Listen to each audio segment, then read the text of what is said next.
Good morning, it's Ray from Pro Shaper Workshop in Charlton, Massachusetts. Today, everybody was expecting us to follow up on that Alfa Fender. It doesn't look like an Alfa Fender now, but remember how you change the arrangement and it looks like an Alfa Fender?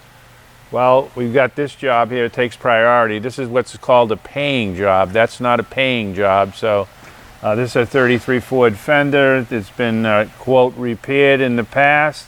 We're going to show you that repair, which is a problem. The repair has got to be repaired. All right, so here's the repair here, which is, you can see it's a butcher job. It's what somebody was capable of doing at that time when it was repaired. It could have been 30 years ago, it could have been 5 years ago, who knows. But what they did was they cut out a little piece of metal here, and they were afraid to cut out the actual outer skin, and they just grafted this on the inside of the panel. And then it looks like they MIG welded it along the edge and then bodged it into the wired edge part here. So that caused the panel to not be as weak. There was probably a crack there, maybe some rust. We got to pull that apart and see what we find in there. So that's the next step. All right, so what we did here was we're going to work on this little section first. The Fender has a multitude of dents and surface quality problems, so we'll chase after those after we address this. I always try to get the worst spot first, and we'll have to cut this out. But in order to work on the Fender, you want to make yourself comfortable. So I made a couple little support brackets up here. We got it clamped on with some squeeze clamps. I put the rubber on all my squeeze clamps. So now I'm in a position I can cut that out easy. But if you cut that out, the Fender's going to lose a lot of its strength. So what do we want to do? A lot of this work, or almost all of this work, is measurement. We've got to make some measuring tools. So what I did was, we have the other Fender, and we made a cardboard template. So here's the cardboard template from the other Fender. The other Fender doesn't have any evidence of any repairs here. We made a nice little cardboard. All we did was slide it under, trace it, and then put the Fender back down here and sanded it with 80 paper to tune it in pretty nice. So there it goes. It registers right there nicely. Now let's see how this fits on this. Not so much. We got some major differences here. So what's the issue? The issue could be the Ford Fenders could have been off from the beginning. I don't know that, but it's a possibility. But this opening is different, and it quite possibly could have happened because of the damage done here. We don't know. So we might have to pull that. But even if you didn't have the other Fender to measure from, when you cut this out, the Fender can collapse like this, so you need to be able to reproduce where the Fender was, at least where it was. So oftentimes what you can do is put a little index mark over here and an index mark over here, and then measure that, so that when you weld the piece back in, that measurement should be what it was before. In this case here, we have these two Fender mount holes. We could actually make a bracket there and hold it in place when we're cutting this out. So the next step will be to cut this out, and we'll use a couple different tools that are available to cut this out. So we're going to be showing you that next. All right, before we cut this out though, let's make a flexible shape pattern on the other Fender, and we're doing some observation here. Generally, these sides of these Fenders are supposed to be nice and flat. And we look down this one here, and it's pretty tortured. This seems to be popping up, and there's a dent in here. So the line is not nice and clean. It's clean from here back, but from here to here, it seems to be corrupted. So we looked at the other Fender, and the other Fender is a lot better, but it has one problem too. The other Fender seems to be poking it out a little bit right here, and maybe inboard right here a little bit. So, but generally that's supposed to be pretty straight. From here to here, I think it's pretty much a flat plane, and then it starts to roll around. So we've got that to address, and the fact that that other Fender was repaired here It might imply that because the gauge that we made, the cardboard gauge, doesn't fit, that the fender is tightened in a little bit like this. Especially it's bulging out, which will also cause a tightening in effect. So we got to address that. But what we need to do right now, before we cut that out, is we'll make a flexible shape pattern off of this. We'll register off of this hole right here. And that should have been punched at the same spot on all the fenders. So we'll use that as a registration point. As you can also, you know, register with these curves if you want to make the flexible shape pattern bigger. But we're only going to make it this big here. We're cutting that much of it out. So that'll be next, is making that flexible shape pattern. And then we will cut that out. We're going to use the 1/8 inch blue vinyl tape. We're going to use this to define the area. I should have a razor blade. Let me get a razor.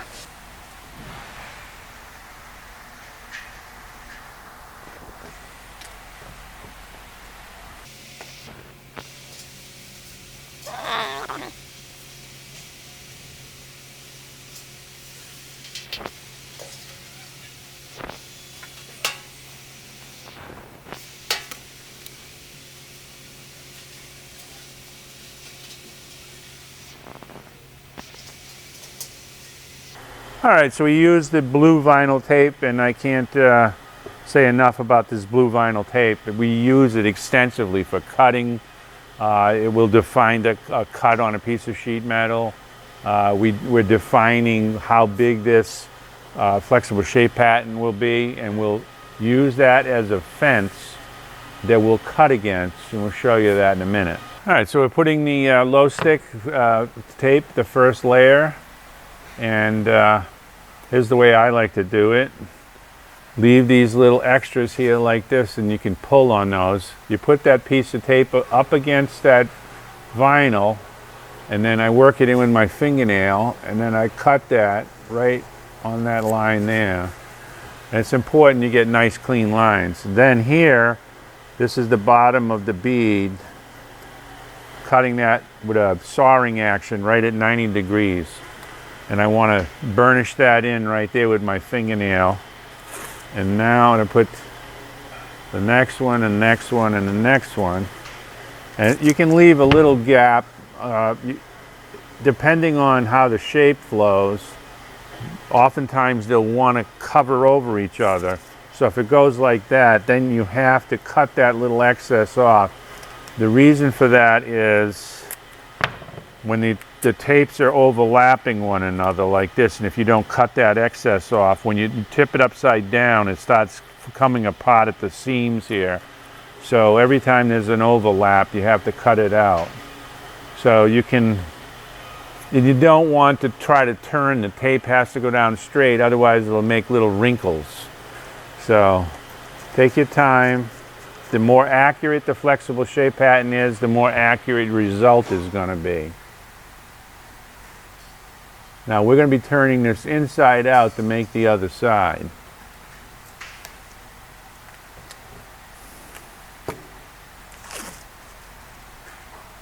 So Mark doesn't have to film the whole deal here, so you get the idea. It's pretty simple. You can actually train a 8-year-old kid, I think, to do this. So if you're bored and you got a nephew around, or a grandson around, or son around, show him how to do this and he might like it. It's important to do it really nice though.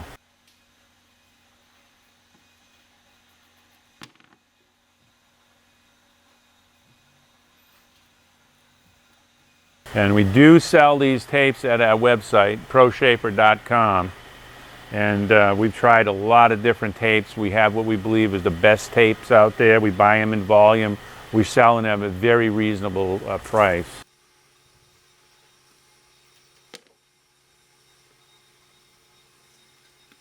All right, so Mark doesn't have to capture this whole flexible shape pattern. When we get to the next layer, we'll show some of that, but we'll get this done. All right, I got the first layer of tape on, and now what we want to do is, this is the valley of the bead here. So we're going to take this I'm going to run right in that valley there like that. So that defines that valley really nicely. Now what we want to do is we're going to make a gauge to catch this profile. So we're going to make that out of cardboard. I'm going to get some cardboard and we'll make the gauge. All right, we went over to where that bolt hole was, which is right here. So we want to indicate that too. So I'm going to take and mark that with the pen. Pushed a little too heavy, but there's the location for that. And then we're going to make one gauge in the middle here, and we'll see if this radius is universal from here to here, or common. So let's see. What we want to do is get some gauge stock. Now we find these electric scissors work really nice on the cardboard. That's a big enough piece, and we're going to make that right there. So everybody wants to use those radius tools that have the little pins and you push, and you can do that. But what I do is I just kind of mimic the line here a little bit by just looking at it.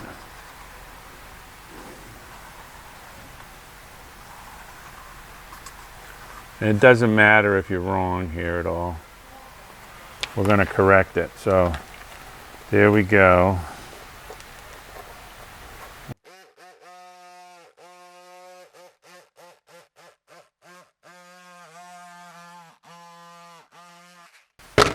Now we can grind that. Look at that.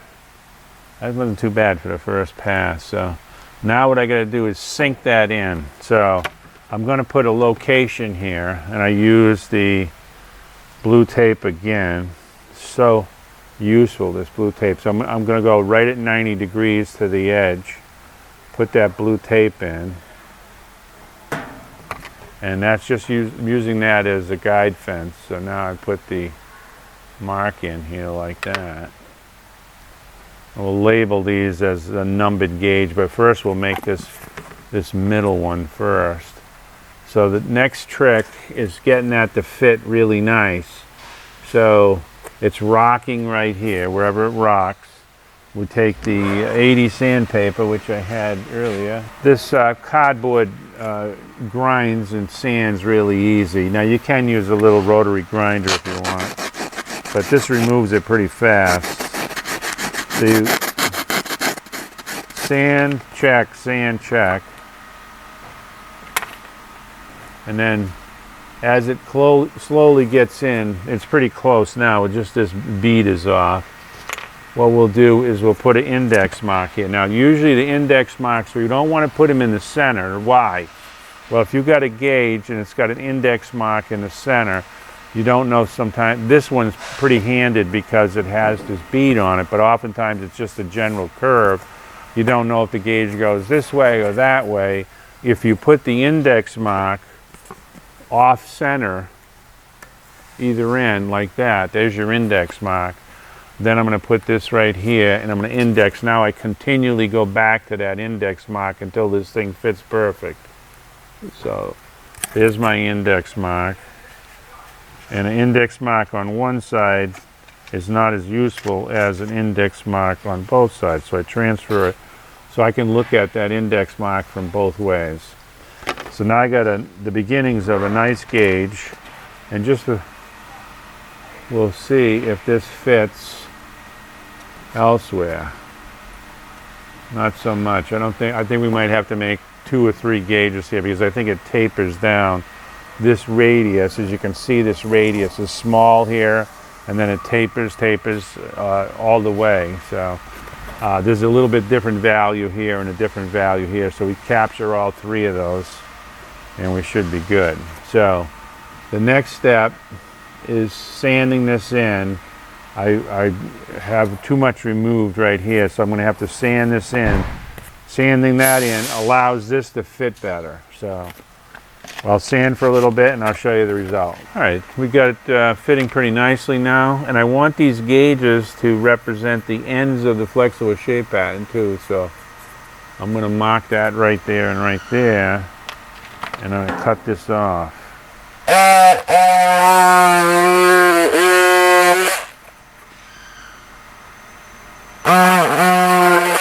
We have these nice shears, these paper shears, in our Amazon store too. The link is on the website. It says Amazon link in the drop-down menu, and also on all the videos. The Amazon link is there. They got a lot of nice little stuff in that Amazon store. All right, so that fits really nice. Now we try that over here. It actually fits okay over here too, so I don't have to make another one, but it's beyond the tape line, so we'll make an indicator mark there on there. And actually what we can do is we'll make a tape line and a magic marker line right for there as well.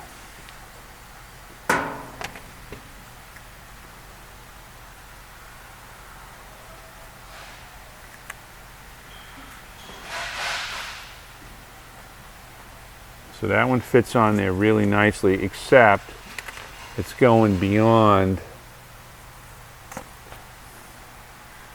There's the extra amount, so I'll make note of it on this gauge here. We'll call this the center gauge.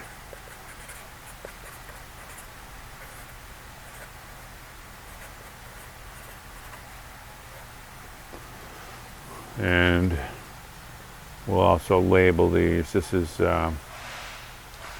gauge 3.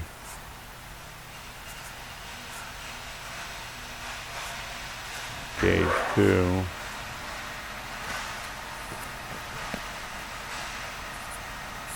All my gauges I use underscore, and then I put an arrow showing where it's relevant.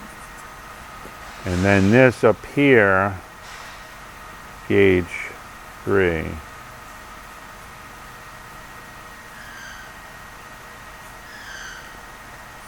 I'll put all that info on both sides.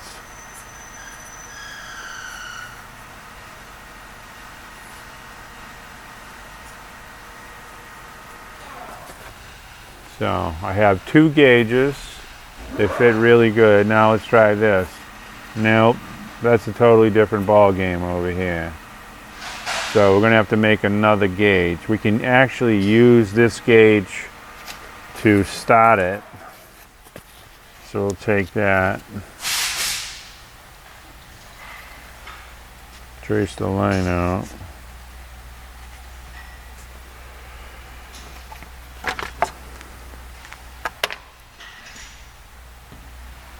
This will be gauge number 1.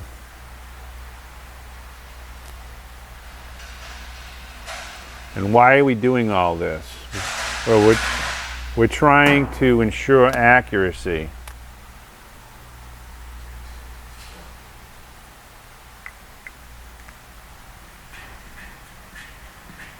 You can just randomly cut out a piece and weld something in, and it'll probably look okay, but the fender could be collapsed. It just could be off in so many different ways.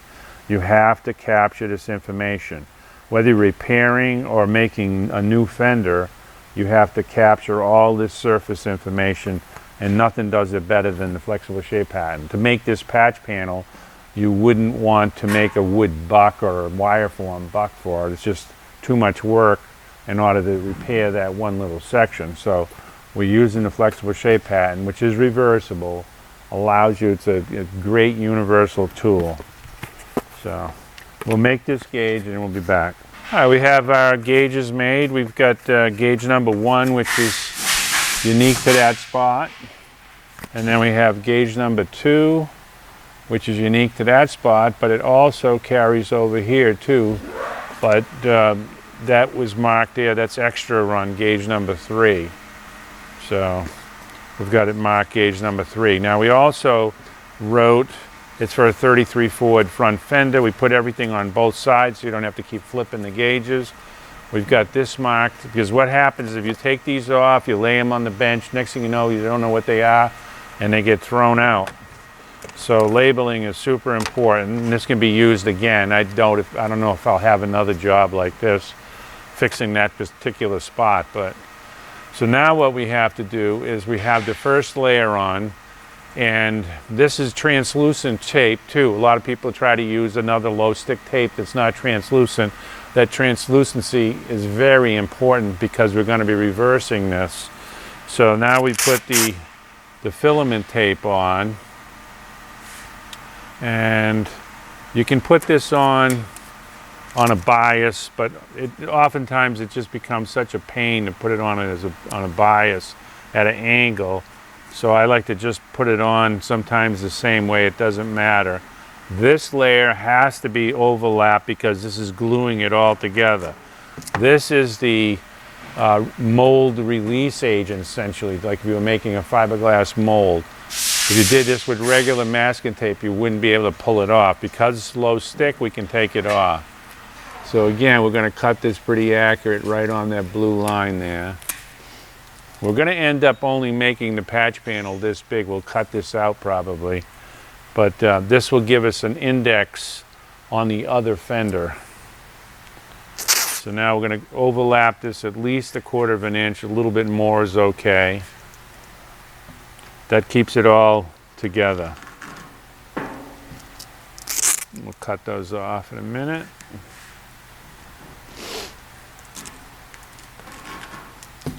All right, we've got the flexible shape pattern completed now. And the next step is we'll take that off carefully. So you just take your fingers, grab it, and sometimes it'll separate, so you got to be very careful. See how it's separating right there? So you got to make sure you pull that bottom layer up and make sure you don't get it twisted. I got it a little twisted right here, so I'll fix that with a razor blade. Got to separate that and take that little kink out and put it down again. Didn't like that either.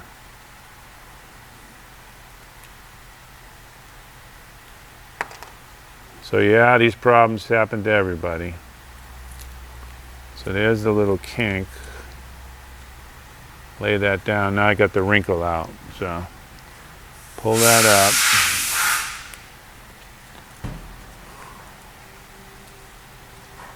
Separate it up there. We'll pull it from the bottom then. Separate it there.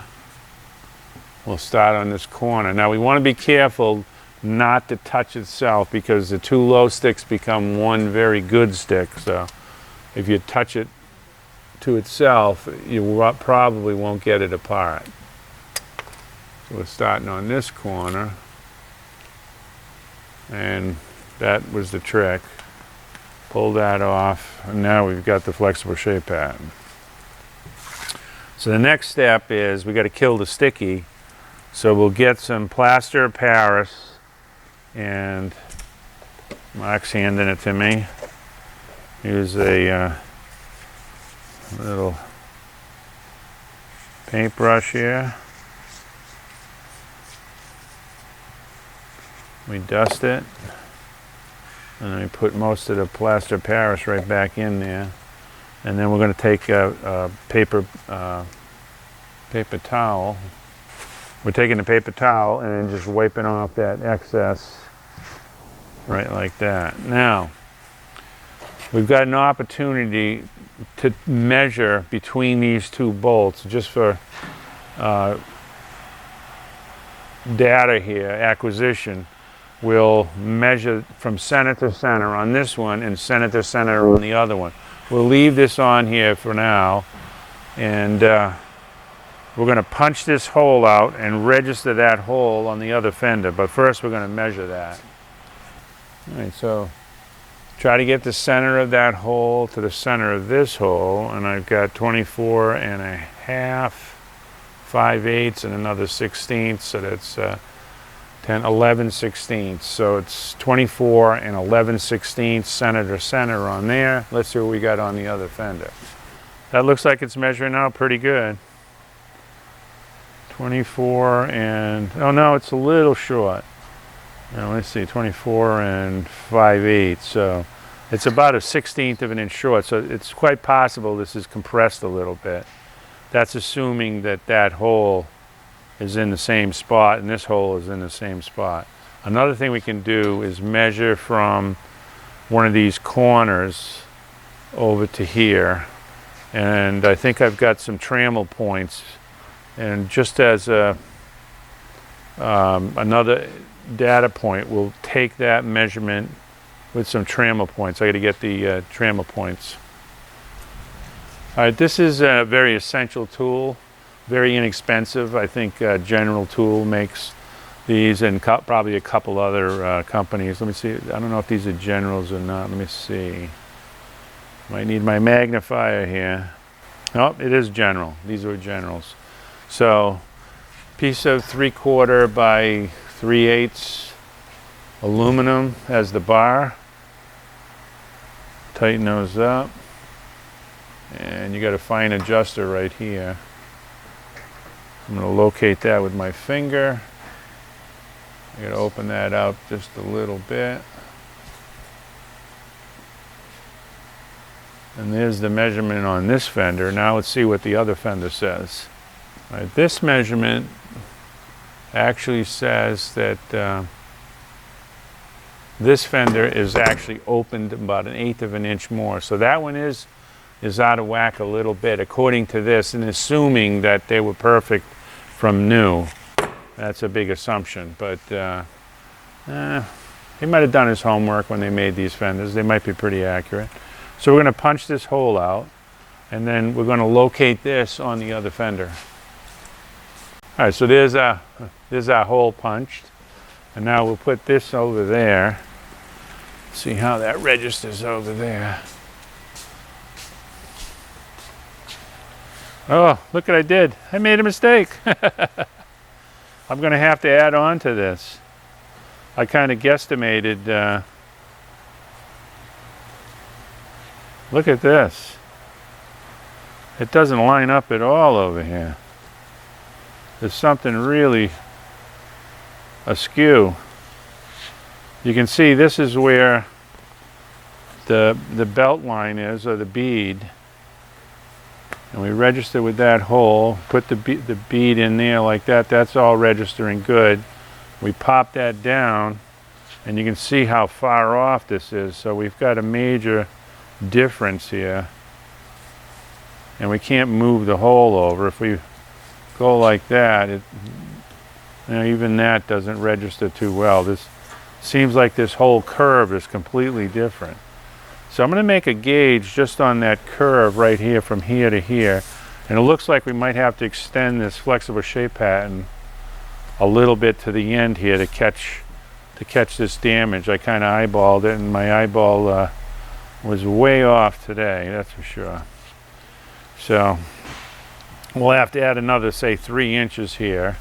But I also want to catch this to see how far off this line is. Obviously, from this point here, we're on the inside of the line. There's something really whack there. So that was probably a problem that the owner of the Fender didn't even know he had, but there's a problem there. So we got to extend this. So I'll put a new line over here, put this back on, and tape on a new section to it.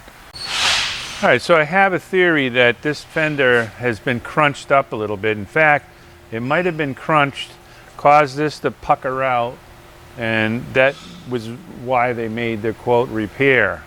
So what I want to do to check that is I want to make a gauge out of steel, because the cardboard won't work as precise. I want to go right in on this edge here. We're going to make that with the shrinker stretcher. But I also want to make a total length measurement here. So I'm going to grab the back flange and measure to the widest part right here on the fender, and it's about 4 inches in, and that's 57 1/8. That's about 4 inches in too. Okay, 57 1/8. Let's see what the other one says. All right, the other fender at the widest point was 57 1/8, and right here we're 57 3/4. So that's quite a bit of difference there. That's how many is it? 6. 1, 2, 3, 4, 5. 5/8 difference. Yeah. So here's the cardboard gauge that we made earlier, and if we engage that like that right there, that registers pretty good to about right here, and then it goes off, which implies that this thing is pushed down like this. That's why we're getting a shorter measurement here and a shorter measurement here. And of course the measurement gets skewed the further out it goes, so it's somewhere in here. It's got to be pulled out, possibly right here. Once we cut this out, we'll be able to see what they did. But what I want to do is make a steel gauge that registers in on this edge here and see where it goes off. And we'll start over in here because we'll register against this hole in that curve, bring it around. So we'll use this as a guide, and we'll do the shrinker stretcher to use the shrinker stretcher to make this bend.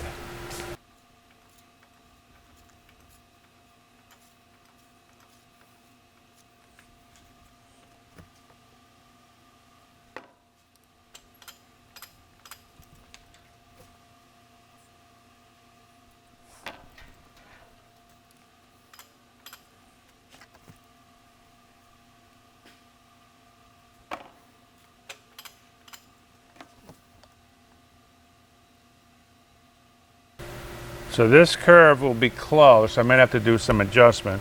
So I got it fitting there good now. Now I got to bring it around the other way. So I attack it from this side now.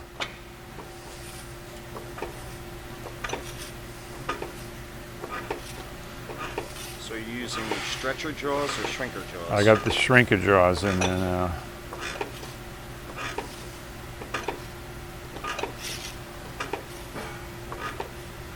I'm going halfway in on the material.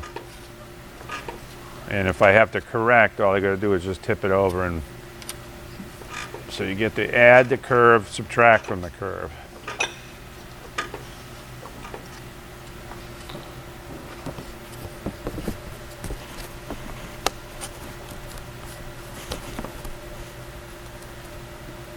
So I'm pretty close to the cardboard, but I might be off over there. I don't know.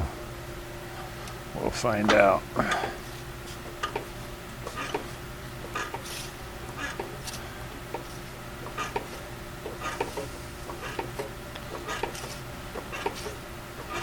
This is my design shrinker stretcher with Urco dies in it.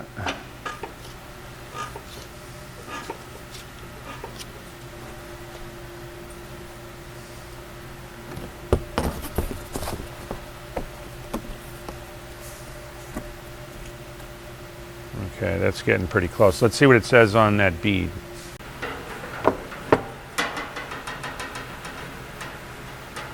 All right, we're getting pretty close. The cardboard helped us out.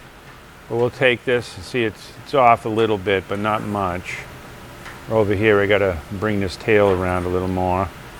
And then here, I gotta bring this around. So we'll bring the fender over to the shrinker, or we can bring the shrinker over to the fender. Let's do that. We'll bring the shrinker over to the fender. I designed this with these little self-lifters here, ski poles. And it's got a caster on the back.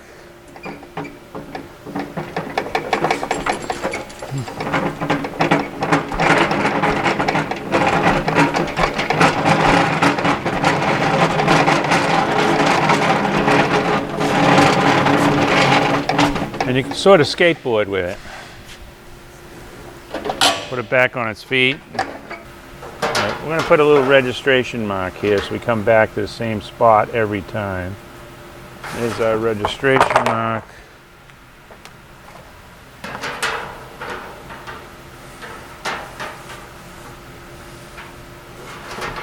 And then this tail's got to come up some more, so give it a little more shrinking on that inboard edge here.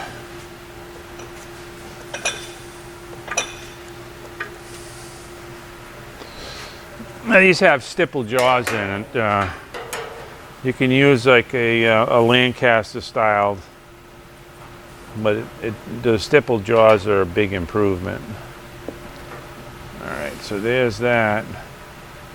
That's registering good. Right there it starts to go off, so I got a little bit too much curve there, and I got to adjust for that. You got to make these little small incremental changes, otherwise you get really crazy. I had one student once that it's probably about 10 years ago. I had him making gauges, and he just had no natural knack for making these metal gauges. And literally he would spend hours and hours on the gauge, and he would overbend and then overcorrect, and by the time he's done, the gauge was like this. He got so mad he'd whip it across the shop. That's pretty funny.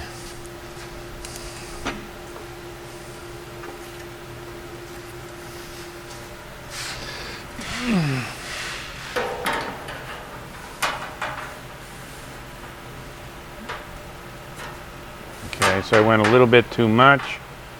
It's following along right nicely to right there. So now I'm going to add a little right there. Add, subtract until it fits.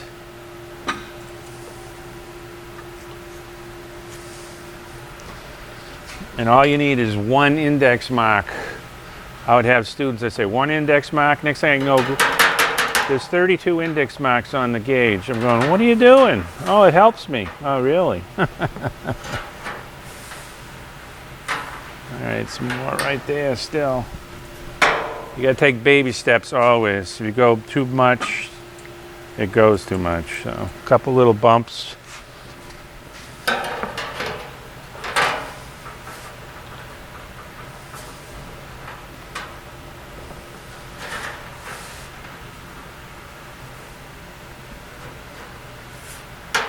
Right there still.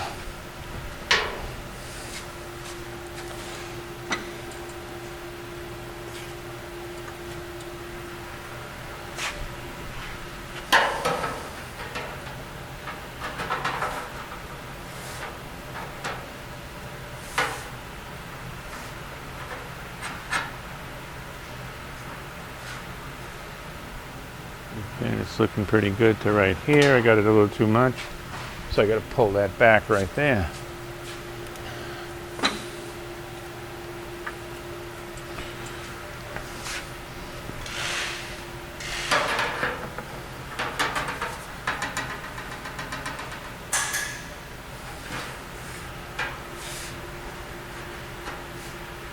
All right, now I have to add some to this front section of it here.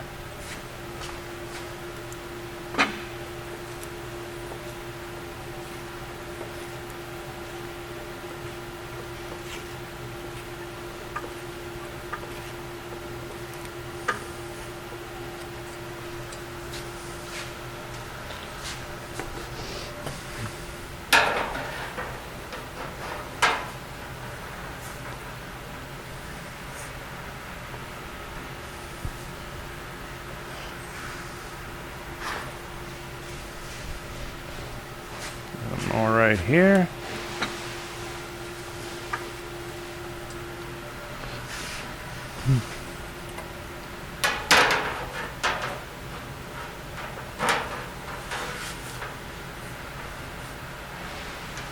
All right, I'm going to get a couple squeeze clamps so I can squeeze clamp that on, and we'll make the adjustments as needed. So there it's going off right there. Maybe I got to put a little more curve in it right here too. Okay. A little more right there. All of this is patience, patience.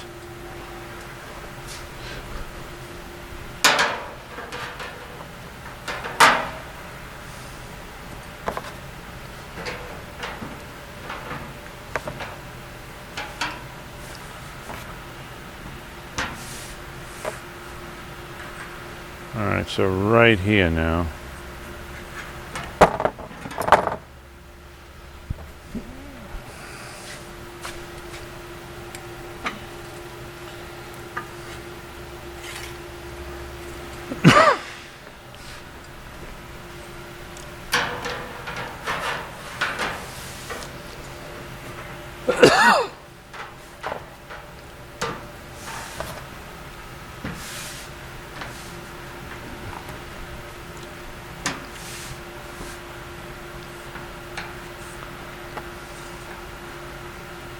Now the line goes the other way.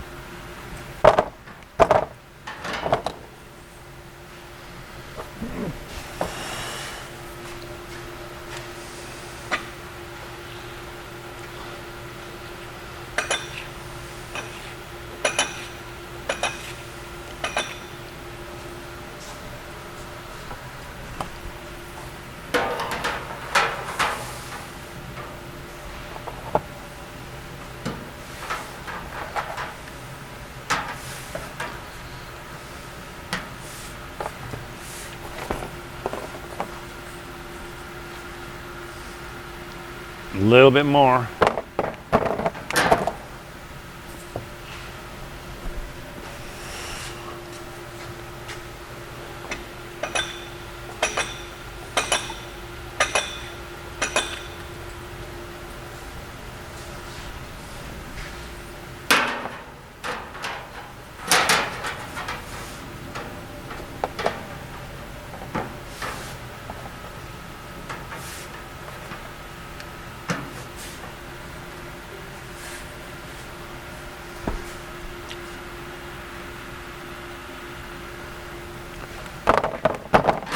Tiny bit more again over here where it reverses direction.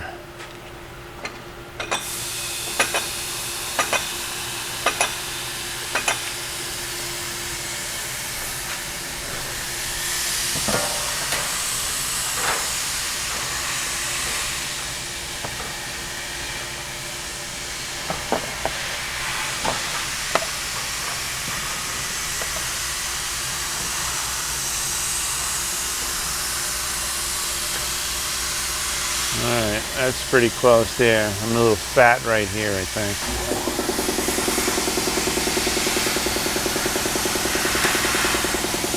Close enough though. Alright, now we bring it over to the other fender.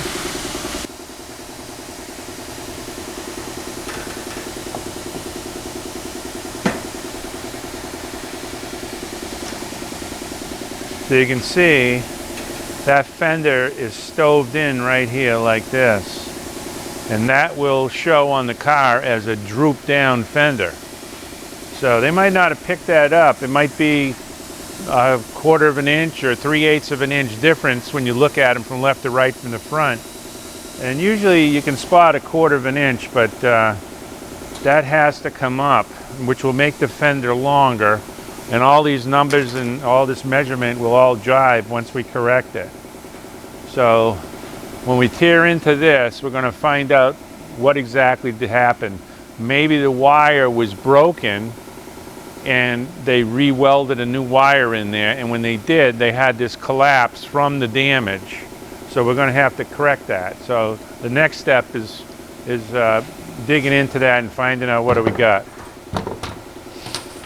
All right, so before we cut that out, I forgot we got to lengthen this first. So I'm going to lengthen it another 4 inches or so.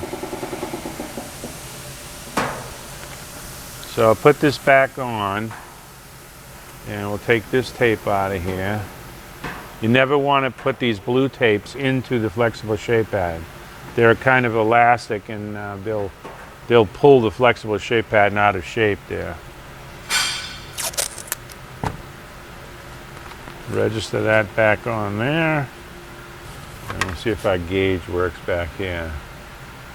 No, we're gonna have to make one more gauge back in here too. Looks like it's pretty rocky, so the radius gets tighter as we go down. So.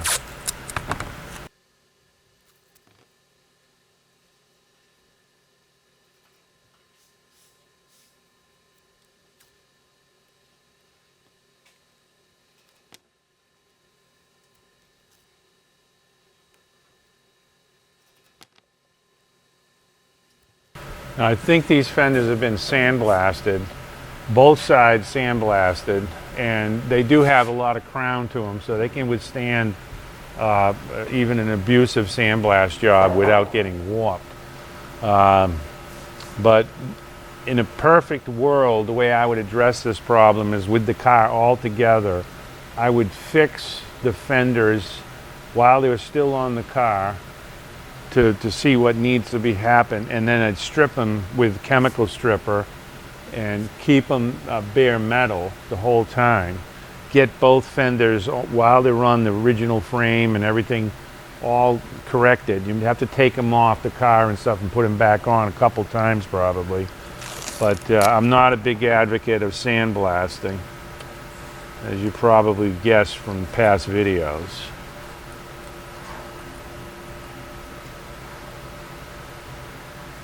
Now, there are some people that can sandblast that are really good, and they're few and far between.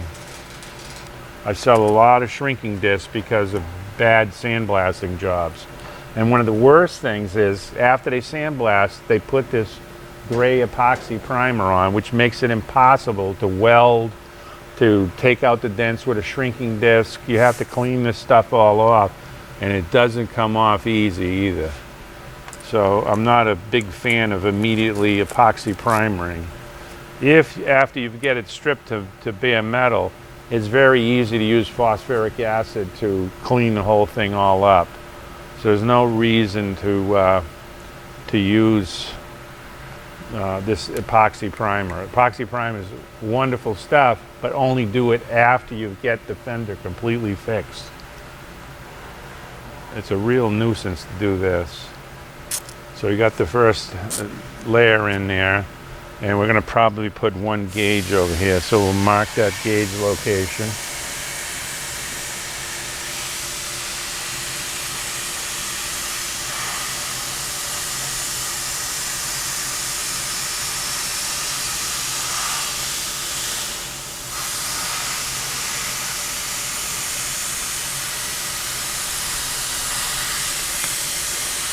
And now we'll join these together right here and finish this one out.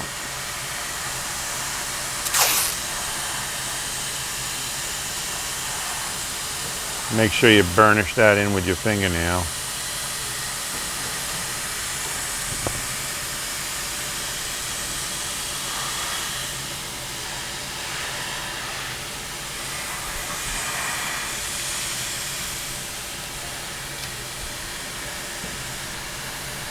So this is why it's so important to measure. If you would just cut that piece out, put a new piece in, put the car all together, got it primed, and then with a critical eye looked at it and go, oh my God, that fender is drooping. And now you've got to go back to square one again. You're going to be losing a lot of time. So you have to precise measurement all the time. Just measurement, measurement, measurement, measurement, more measurement, measurement.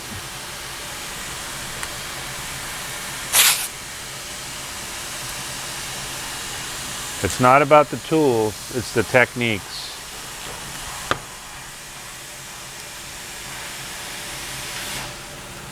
People lust after tools, but the tools won't get anything done, or they'll make it wrong. It's your measuring and your techniques of the process that you use that makes the accuracy. All right, so now we have the much larger flexible shape pattern. And that registers in there, and you can see it's all off over here. So what I'm going to do is I'm going to punch these out so I can see where that registers a lot better. We take the punch board here and we'll punch these holes. So where the gauges are, we're going to punch too.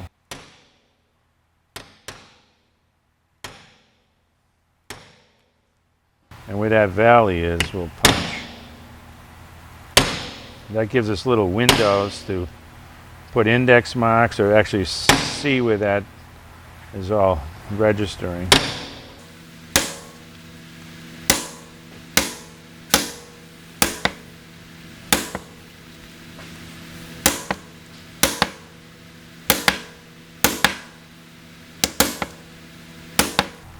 So those holes allow us to transfer these spots where the gauges have to go. All you do is put a dash, dash, dash through the holes, and that indexes them all on. And they're going to be indexed according to that hole here. This is the significant bolt hole right there. So let's see what we got. If we register that like that and bring that down, you can see it's going off right here. Now if we go this way, it should follow all the way to here, then it goes off a mile going that way. So we've got to cut that out, and we'll see if we can pull this. But we've got to see what they did with the wire. It's usually a 1/8 inch wire in there. And I suspect that they cut that wire and then re-welded it together.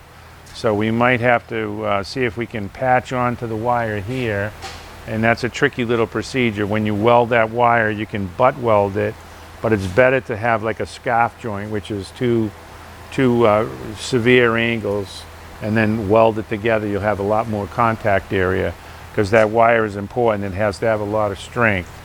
So, but I think we're going to do that in part 2. We'll get into this. So that'll be tomorrow. We'll make part 2. For now, this is Ray from Pro Shaper Workshop in Charlton, Massachusetts. Please subscribe, give us the likes, give us the comments, and hit that little notification bell. And remember, metal is clay. Thank you.